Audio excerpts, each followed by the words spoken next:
Ang programang ito ay hatid sa inyo ng Air 21. Sagot ko, padala mo!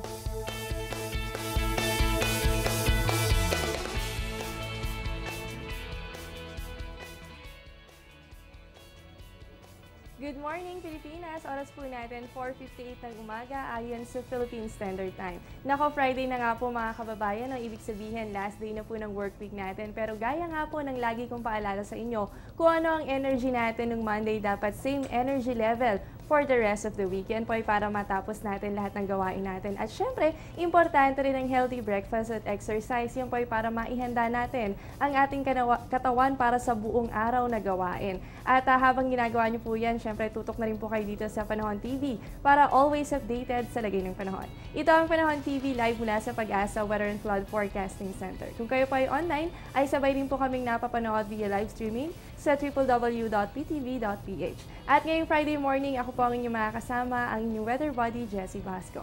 Ngayong umaga rin po, isasamahan tayo ni Pag-asa Weather Forecaster Manny Mendoza para bigyang gabay tayo sa magiging lagay ng panahon sa mga susunod na araw at oras. Good morning, Mr. Mendoza. Good morning, Jessie, at sa lahat po ng mga viewers ng telebisyon ng bayan. Mr. Mendoza, unahin na po natin itong cloud cluster na binabantayan nga po natin sa labas pa naman ng Philippine Area of Responsibility. Ano na po ba ang naging developments nito at posible rin po ba na ma-develop ito sa pagiging low pressure area?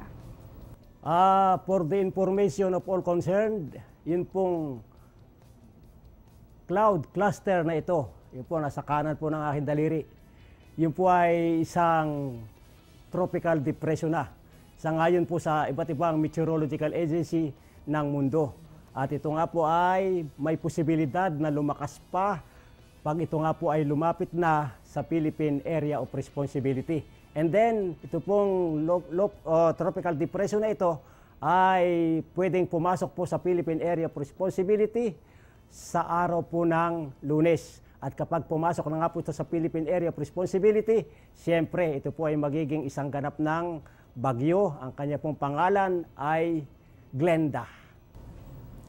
Nako mga kababayan, unang katanungan pa lamang, no, medyo hindi na magandang balita dahil ito nga tropical depression na nasa labas ay posibleng ang pumasok dito sa Philippine Area of Responsibility at yan ay isang ganap na ngang typhoon kung sakasakali man na pumasok dito sa bansa natin o mag-i-intensify pa ito. At yan nga po ay sa Lunes ayon nga kay Mr. Mendoza. Mr. Mendoza, ngayon nga po ay sunod-sunod na rin po yung abiso na inilalabas ng Pag-asa sa Twitter at Facebook yung tungkol nga po sa mga pag-ulan. At dahil nga po dito, posible rin pong maganap yung mga pagbaha para po sa resiliency, no, at mapaghandaan din ng mga kababayan natin. Ano po ba ang mga dapat gawin bago ang pagbaha?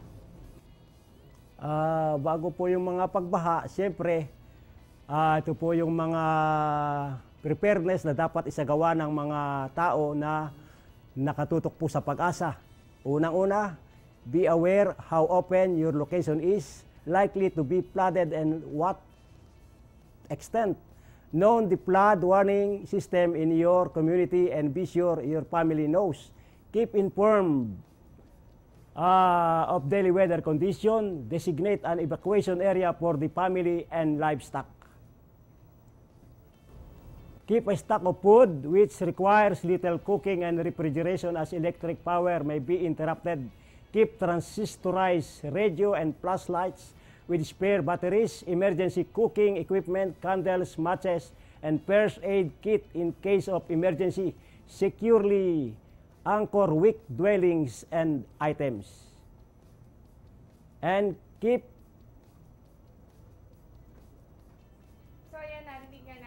Mr. Mendoza at mula nga sa Pag-asa, ito mga tips, yung mga dapat natin gawin, no, bago ang pagbaha. Kaya po importante na i-take note natin yung mga yan dahil nga ngayon ay madalas tayong nakakaranas ng mga pag-ulan na posibleng magdulot ng pagbaha. Mr. Mendoza, ito po nga hanging habagat ay patuloy rin po ang pag-iral. Ngayong buwan ng July ba, inaasahan na mas lalakas pa ito. At ano po ang dalang panahon nito sa mga apektadong lugar? Siyempre, Jessie, alam mo naman, ang dalang panahon ng habagat ay tag-ulan o mga ulan at malalakas na hangin lalo na sa kanlurang bahagi ng ating bansa. At siyempre, tulad ng iyong binanggit, may posibilidad pang lumakas ang southwest sa buwan ng July, lalong-lalo na kapag malakas ang high pressure area dito sa may mainland Australia. Idagdag pa kapag yung bagyong darating na si Glenda ay umakyat sa malapit sa papunta ng Japan at ito ay medyo nagtagal do sa lugar na yaon, ito ay hahatak at magpapalakas ng hanging habagat na magdadala na nga ng mga pag-ulan sa kanlurang bahagi ng Luzon at Visayas. Sa madaling salita, sa buwang ito ng Hulyo, may posibilidad na magkaroon pa rin ng malalakas na habagat na magiging dahilan ng mga pag-ulan at kaakibat ng mga pagkidlat at pagkulog, lalong-lalo na sa kanlurang bahagi ng ating bansa. Kaya po sa mga kababayan natin, lalo nyo dyan sa may western section ng bansa natin, paghandaan po natin yan dahil nga mataas din ang tsansa na mas lumakas pa ito nga hanging habagat ngayong buwan ng July at posible rin po yan magdulot ng malalakas na pag-ulan, ganun din ito nga pagkidlat at pagkulog. Mr. Mendoza, nitong nakaraan nga ay nagkaroon na po tayo ng Typhoon Florita. Isa na nga po ito para ngayong buwan ng July. Ilan pa po bang bagyo ang posibleng pumasok sa bansa at posible rin po bang maging kasing lakas ito ni Florita? At isama na rin po natin dyan, ano po bang magiging track ng mga bagyong ito? Posible na mayroon pang 2 na bagyo na pumasok sa Philippine Area of Responsibility na ito'y makakaapekto sa bansang Pilipinas. At siyempre, kapag yung bagyong papasok ay na si Glenda ay naging kasing lakas ni Florita, siyempre, ang magkakaroon pa rin tayo ng malalakas na hangin dulot ng bagyong si Glenda, assuming ito nga po ay mangyayari, and then yung pong ating habagat ay kanyang hahatakin, pag-iibayuhin at palalakasin. Kaya sa susunod pong mga panahon, magkakaroon nga po tayo ng mga 2 pang bagyo base sa climatology ng Pag-asa, at kung ito nga po ay mangyayari, maghanda na po tayo sa bayanang Pilipino pagkat mararanasan pa rin po natin ang mga pag-ulan, kaalinsabay ng mga pagkidlat, pagkulog, lalong-lalo na po sa mga nalalapit na mga araw, assuming na meron nga pong 2 pa ring bagyo na darating at tatama sa bansang Pilipinas at e-enter sa Philippine Area of Responsibility. Ngayong buwan ng July nga ay meron pa tayong 2 bagyo na inaasahan dahil nga for the month of July, meron tayong 2 or 3 na average ng bagyo na pwedeng pumasok nga sa PAR at isa na nga dito si Typhoon Florita. So makakaasa pa tayo sa 2 bagyo na pwedeng pumasok nga o makaapekto sa bansa natin. At ayon nga kay Mr. Mendoza, sa pagpasok nito ay hahatakin muli nito yung hanging habagat kaya magiging mas intense o intense rainfall yung mararanasan, lalo na po sa may western section ng bansa natin. Mr. Mendoza, ngayon naman po para sa mga nagbabalak maglayag ngayong umaga, magiging ligtas po ba ang kondisyon ng karagatan?